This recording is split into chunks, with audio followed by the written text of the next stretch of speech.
Hello, everyone, and welcome back to the Cop Council. How are we all? Hopefully, all of you are having a fantastic Friday, whatever you are around the world. And welcome back to our match preview show. Of course, it is the Merseyside derby, and of course, as of recording, the game is going ahead. Of course, we will talk a little bit about that in a little while. But of course, let me know how all of you are in the comments. Of course, you're nervous, you're excited, and of course, as the title says, look, it is a must-win Merseyside derby, and I think it very much is that case. So the fact that Liverpool have to get 3 points, considering what happened away to Newcastle a couple of days ago. Of course, normally against Everton, certainly at Goodison Park.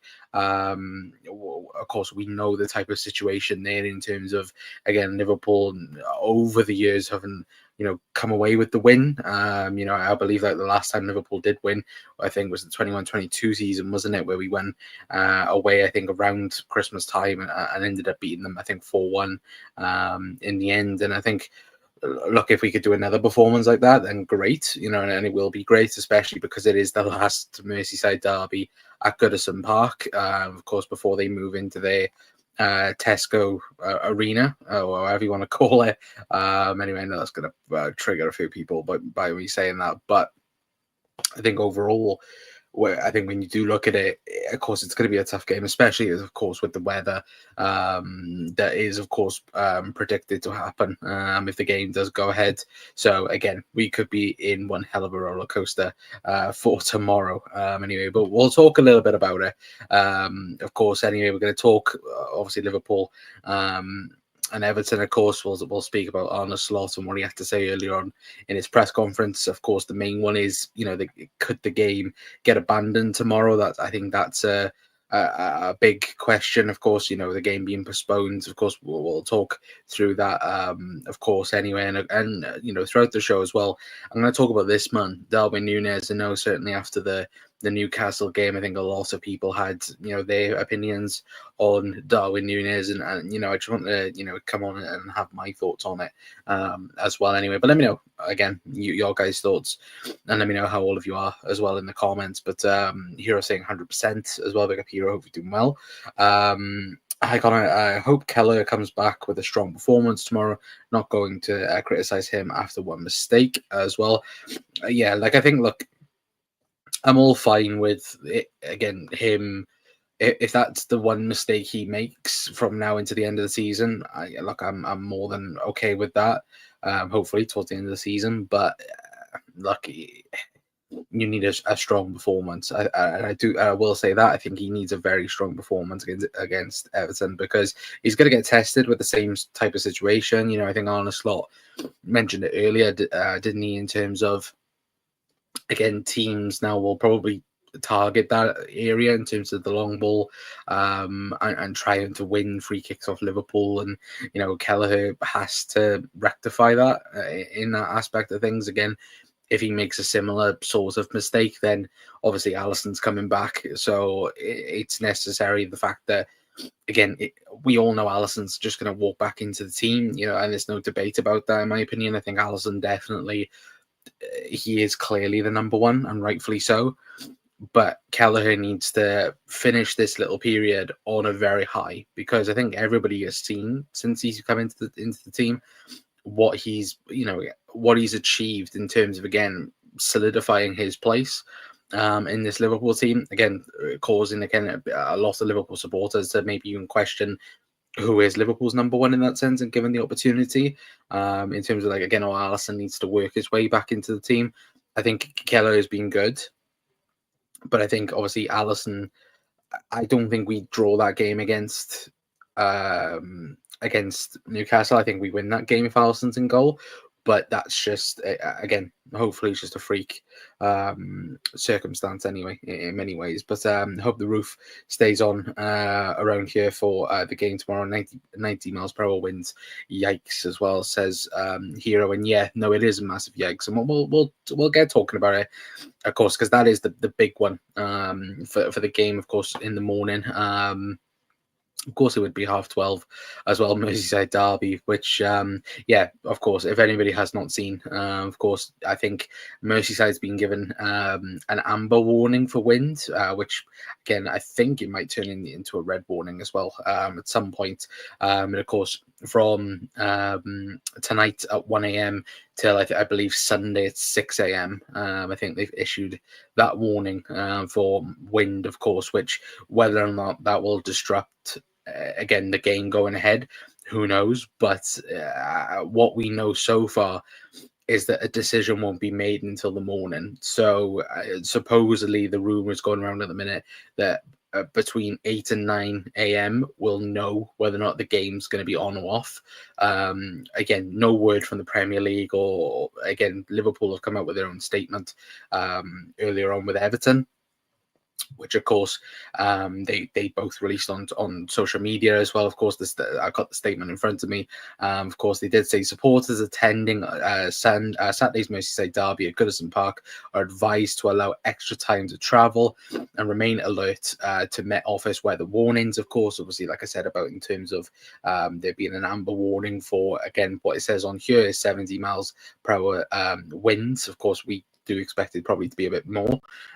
Given the weather warnings, fans are advised to allow extra time for their journeys and to take extra care. Supporters are also advised to keep a close eye on travel and weather guidance in the area to assist with travel planning for the Premier League fixture. Of course, it's 12:30 tomorrow afternoon, of course. So again, we're a warning from Liverpool, but the overall warning is the game might go ahead, it might not go ahead. Of course, that will depend on everything else tomorrow. I think everywhere else at the present moment in time that has also been in that warning. I think games in the Championship, of course, like looking at it, they've been postponed as well. So again, you would overall think maybe if it was a Liverpool, say for example, like a Liverpool Newcastle, for example, at Anfield, then maybe that might change. But of course, because it is local, of course, they can leave it till, of course, the last minute between Liverpool and Everton, for example, as well. So if the game does go ahead, though, and I think it will do, I think the Premier League will do everything they possibly can to get the game ready and sorted. It's that for me. It is a must-win Merseyside derby. Like I did say earlier on, like Liverpool haven't beaten Everton at Goodison Park since the 21-22 season, when Mo Salah, turned into God, in that game to make sure Liverpool beat Everton. Of course, obviously previously, certainly at Goodison. Taking a look at it now, Liverpool, of course, last year unfortunately lost 2-0, which of course Everton fans love to remind us about.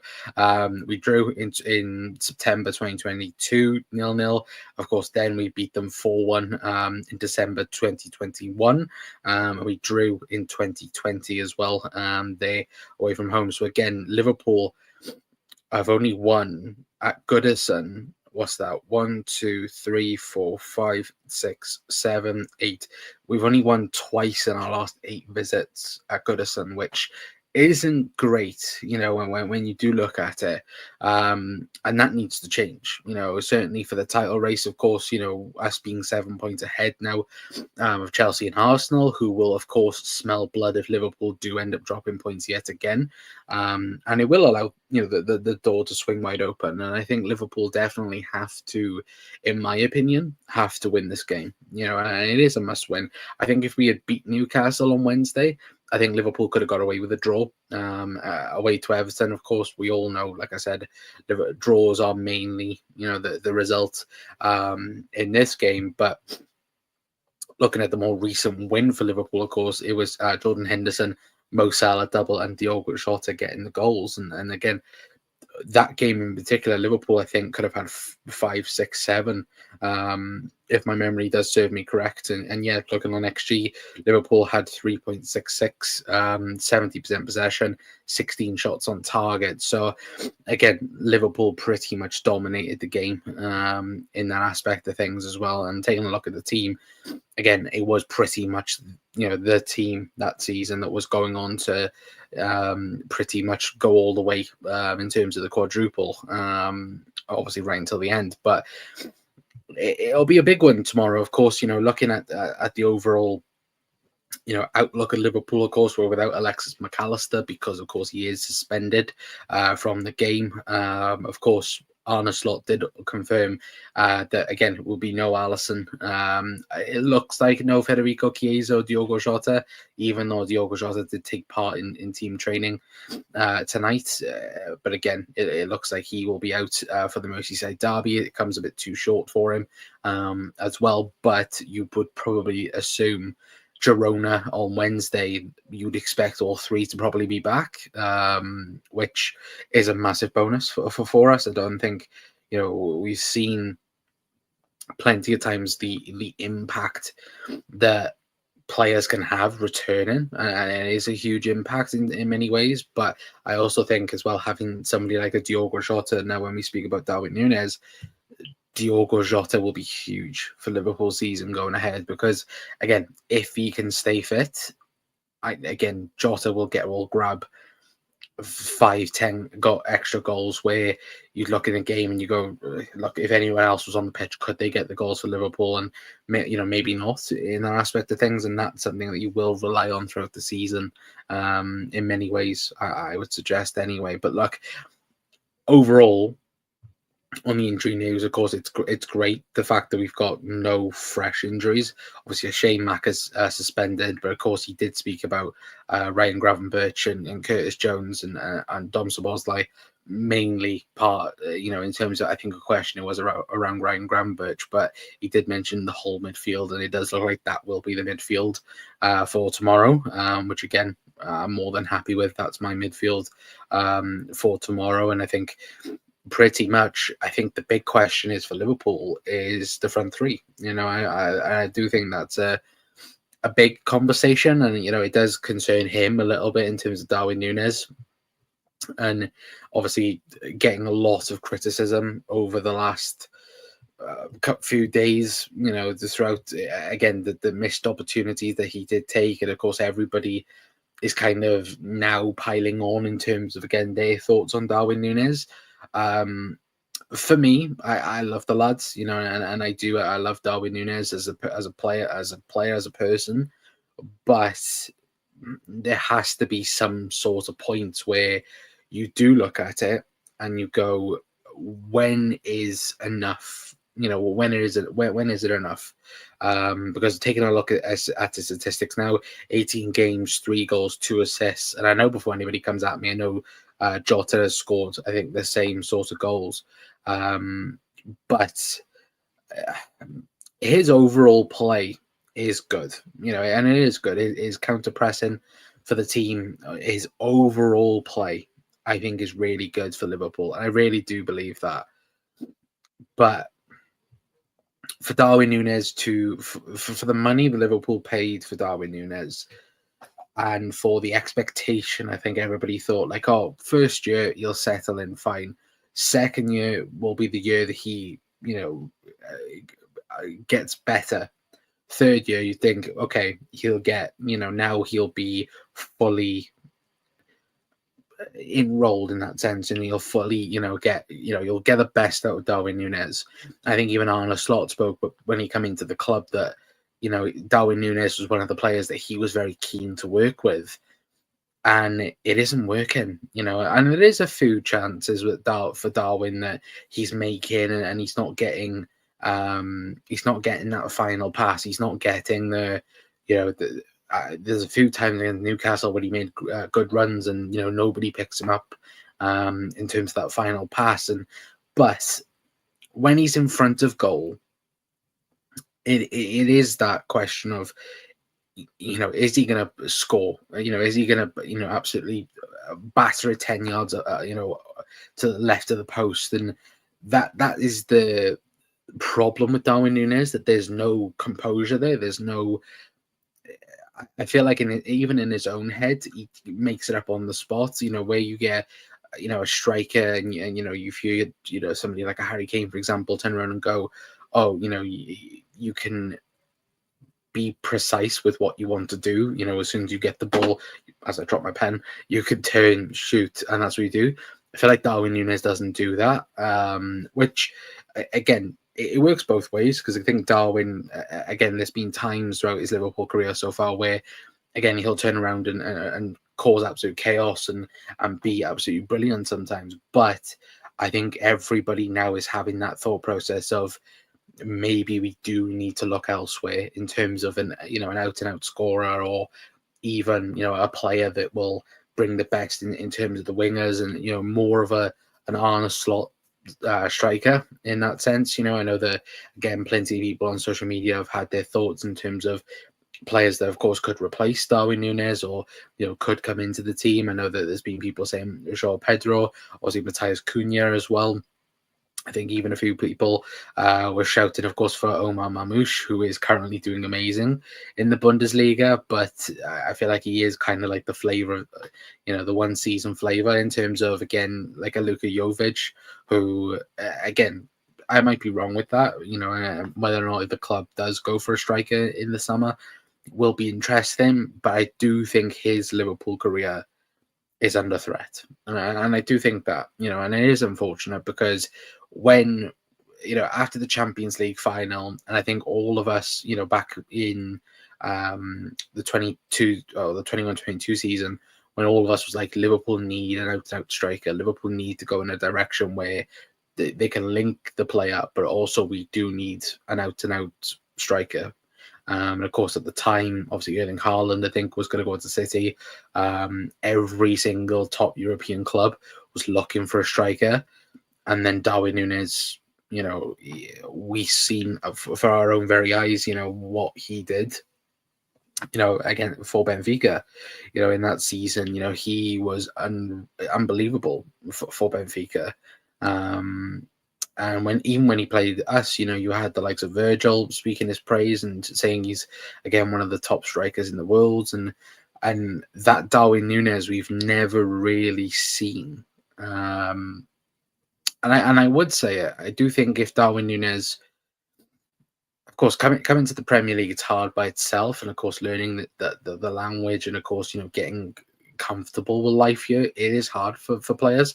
I think we as fans do forget about that though as well, because we've been, certainly on a Liverpool side of things, we've been so accustomed to Liverpool making a signing and it completely working, like Luis Diaz, for example, and Alisson Becker. Alisson coming in and doing absolute wonders in goal, commanding his defense, and obviously, Luis Diaz coming in and having the season that he had. But then obviously it takes players time. But I think even now, Darwin Núñez has had 3 seasons now here. I just don't think, I just don't think Liverpool are going to wait another season to see what happens. Maybe they do. Maybe they do look at it. But I think even for this game, he's not going to be in my starting 11, because I think Arne Slot, I think, is very ruthless. And again, he's, of course, he's understandable, but I think he's also very ruthless in terms of his decision making. And for me right now, Luis Diaz gets ahead of him at the striker position, and he does. And that shouldn't be the case, realistically. But I do feel sorry for Darwin. But unfortunately, it hasn't worked. For me, anyway, it hasn't worked. And that's really a shame for me to say. And it really is. But Connor, what player from Liverpool's current or past team would you clone for the other 10 positions? Steven Gerrard. Simple, easy. Steven Gerrard. Or just get a team of Carragher's. But no, Steven Gerrard. He could literally do everything on a football pitch. Which, look, current Steven Gerrard in this Liverpool team would be outrageous. And it would be. He fully would be one of the best players in the Premier League right now. Like, everyone goes on about Kevin De Bruyne in the excuse me, in the modern-ish era. Steven Gerrard, I think, would be better, even today. I think Steven Gerrard would be outrageous for Liverpool. I think under Jurgen Klopp, I think if Liverpool had a Steven Gerrard under Klopp, I think we would have won more Premier Leagues. And I do believe that. I think even though our midfield was great, I think all of us said at the time that Liverpool need to add upon it. I think even this season, and even for January, I think Liverpool need to go and sign a number 6 to help Ryan Gravenberch, because Wataru Endo has a way in this team, and I think he spoke about it a bit earlier on as well, in the press conference, where he is now trying to have to find bits of games where he can rest Ryan Gravenberch. I think he spoke about the Newcastle game and obviously taking Gravenberch off, putting Curtis Jones in the 6, and of course, maybe inverting Trent to cover a little bit, but overall going full offensive, because of course Liverpool were losing the game. But I think he also rose a really good point in terms of, again, Ryan Gravenberch has played an unbelievable amount of football since the start of the season. And one injury to Ryan Gravenberch would derail Liverpool's season. 100% it would, because Curtis Jones, I think, is better on the left, or as the 10, in this type of system. I think as a DM, I don't think Wataru Endo is Arne Slot's DM, and I think next summer he will leave the club. But I do think we need to go out and get Martin Zubimendi, and I will say it all. We'll do, of course, plenty of shows and transfer shows, of course, throughout the summer. But we need Martin Zubimendi to go on to win this league title, or somebody like a Martin Zubimendi. If you can recreate somebody like that, Liverpool need to go out and get him. 100%, in my opinion. I think Liverpool need to, if we want to win the league title. Because again, it's not replacing Gravenberch. I think that's where people get confused a little bit when people say that. Nobody wants to replace Ryan Gravenberch, but if you can allow Gravenberch to have a rest, or allow him to swap and the quality not drop off. Like, again, Newcastle game, for example, a game like that, we needed somebody like a Zubimendi who would control the game. And even when we're winning, go on to, again, control everything and make sure everything's down to the tempo. And that's, for me, something that's huge for Liverpool anyway. But, okay, so where would you play him as a Bosley's position? Who, Gerrard? Yeah, probably. To be fair, you could play him anyway. You could put him in that 10 position. You could put him in alongside the 6. In the double pivot. I would. I think Steven Gerrard's best years, obviously the Champions League, part. But I also do think, I think one thing that does go a bit underrated, I do think it is possibly, when him and Torres was literally running the show. You had Gerrard in the 10, Torres in the 9. That 2000, from 2006 to 2009 or 10 era of Liverpool, Steven Gerrard was amazing in the 10. And look, that was amazing to witness. But big up John, says, hi Connor, do you think Arne will stick with Gomez at centre back, or switch him with Konza, with Dwight McNeil being on the left? Well, we'll get on to start 11 predictions. Anyway, for me, that is my team on where we buy on the left. But that's my prediction for the starting 11 for tomorrow. I've gone Kelleher in goal, Trent Alexander-Arnold. I've gone Joe Gomez myself, John. I think he did have a really poor game against Newcastle, but I also think that Arne Slot doesn't think Joel Konza is a centre-back now. Or if he does, he's below Joe Gomez in the pecking order at the moment. But yeah, I think that will be the decision. I think he will go Gomez, Virgil, obviously, Andy Robbo. Midfield 3, like I mentioned earlier on, Ryan Gravenberch, Curtis Jones, Dom Szoboszlai. Also with Maka being out, I think that's the best midfield 3. And then the front 3, Salah, Diaz, Gakpo. That is my front 3 for tomorrow. I think that's pretty much writes itself. I don't think Darwin Núñez gets a sniff, for me.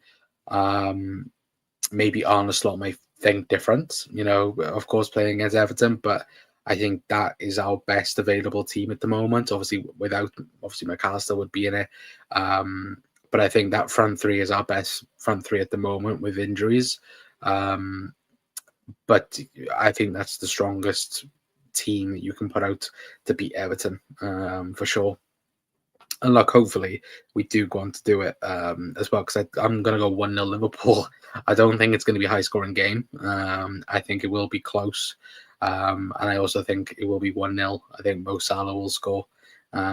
Because if he does what he did against Newcastle, then again, my score prediction could be completely wrong. But half 12, of course, weather's going to be an issue either way. Even if the game does go ahead, it will be an issue. It's not going to be an easy game by any stretch of the means. And I think, look, it will be more, I think, in favour of Everton more than it is Liverpool. But I think overall, Liverpool will hopefully get the job done and set the weekend on a really good note anyway. But I'm going to go 1-0 Liverpool if the game does go ahead. Anyway, that's my score prediction for the game as well. And this man, Mo Salah, to score for Liverpool. Anyway, but of course, let me know your guys' thoughts in the comments down below, because I'm very intrigued to know your guys' thoughts on the repeat as well. If you are new around here, of course, please do hit that like button and hit that subscribe button. But that's going to be it from me for tonight, guys. Anyway, big thank you for everyone for tuning in, as always. What else do we have from here before we go off? Can you see us buying anyone this January, or will contracts be the gift of Christmas? I hope it's Virgil van Dijk holding a shirt by the Christmas tree. I've said for the last few weeks, I think that's the way to go if you're going to announce him. But I think we need Martin Zubimendi to go on and win the league. I think we need a 6, and he's quite clearly Arne Slot wanted one guy, and he wanted Martin Zubimendi. They have not offered him they've not offered him a new contract. They've not kept their promises, in terms of what they offered him in the summer. And I think everybody now has that idea of, I think even him himself, in terms of Martin Zubimendi, I think he's now under the impression of, the next club a club comes in for me, I'm going. I think that's really the tempo of it. Again, Liverpool need to just not do what we were planning to do in the summer. We need to go and get the release clause sorted. Of course, you could go to Leverkusen, not to Leverkusen, sorry, to Sociedad and go, okay, we're going to pay the release clause, but we want to do it in a structural manner. And if they're like, nah, we don't want to do that, they just go and pay it. Go and pay the 50-odd million, or the 60-odd million that is that. Because if that's, for me, the one where Arne Slot's even turned around and gone, I want this guy, then go and do it. Because I think he is definitely a signing he needs to go and do. But of course, if you have to ask me right now, would I rather Zubimendi or all 3 of the big players re-signing? It'll be all of them re-signing without a shadow of a doubt over that anyway. But pretty good team, Connor. I forgot Trent was fit enough to play as well. Yeah, he's probably fit enough to start. I think we need bodies. Some of these opponents are brutal. So many games. It's squad management at this year. Yeah, 100%. Excuse me. And Arne Slot already spoke about that. He spoke about today about the amount of games that's been played and how many, once again, like how many minutes the players have already played, like Curtis, Ryan Gravenberch, even Mo Salah to an extent. I think we would have liked to have maybe rotated Mo a bit more, with Chiesa, but that hasn't been the case. But I think now with people coming back and even Alisson coming back as well, that will be huge. Because I think people have really underestimated how much Alisson, what impact he has for Liverpool. Like, again, I say it plain and simple. I think Liverpool don't lose that game if Alisson's fit. And I do believe that. I don't think Alisson. I think Alisson collects that. I think Alisson saves their second goal as well. And you could even say the first goal as well. Maybe there's something that could have been done there. But again, look, hopefully that will be coming back, but I'd much rather wait for Alisson to come back and be 100% like completely fit than a 60 or an 80% Alisson returning anyway. That's for me the most important thing. But hi Connor, do you see the video of Pep losing? Yeah, I did see it. He's lost marbles, haven't he, John? Really, I think overall, I think I'd be surprised if Pep didn't go completely bonkers this season at some point. If he hasn't done that already, if we're being honest. Anyway, but no, look, a big thank you to everyone for tuning in to the match preview, of course. Anyway, of course, we'll be live after. We'll be live tomorrow, of course, for the post match. If the game does get cancelled, and of course postponed, we'll let you guys know about that as well tomorrow. But I think the game will go ahead.